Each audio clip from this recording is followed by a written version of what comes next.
Hi అండి. అందరికీ నమస్తే. ఈరోజు షార్ట్ వ్లాగ్ వచ్చేసి అక్క అయితే ఈరోజు అమ్మవారికి పూజ చేసి వాయినం అయితే ఇచ్చింది. ఇక తీసుకున్నానన్నమాట ఫస్ట్ డే ఈరోజు. అలా ఫ్రైడే కదా, శ్రావణ శుక్రవారం కదా. సో లాస్ట్ వరలక్ష్మి వ్రతం అయితే చేసుకోలేదు. ఆ డే పండగ ఉండే అమ్మ వాళ్ళ ఇంటి దగ్గర, అందుకనేసి ఈరోజు చేసింది అక్క. అలాగే వదిన కూడా ఈరోజే చేసింది వరలక్ష్మి వ్రతం. వరలక్ష్మి దేవికి పూజ చేసుకొని వాయినం అయితే ఇచ్చారు. ఇక అక్క దగ్గర తీసుకొనేసి మళ్ళీ అందరం కలిసి మళ్ళీ వదిన వాళ్ళ ఇంటికి వెళ్ళేసి తీసుకున్నాం అన్నమాట వాయినం.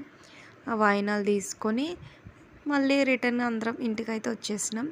సో బాగుంది, హ్యాపీగా అందరం వెళ్ళేసాము. మళ్ళీ రిటర్న్ అందరం వచ్చేసామన్నమాట. వాయినాలు ఇవ్వడం కూడా చాలా బాగా జరిగింది.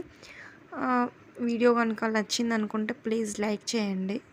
పిల్లలకు కూడా పసుపు బొట్టు పెట్టేసి ప్రసాదం ఇస్తున్నారు.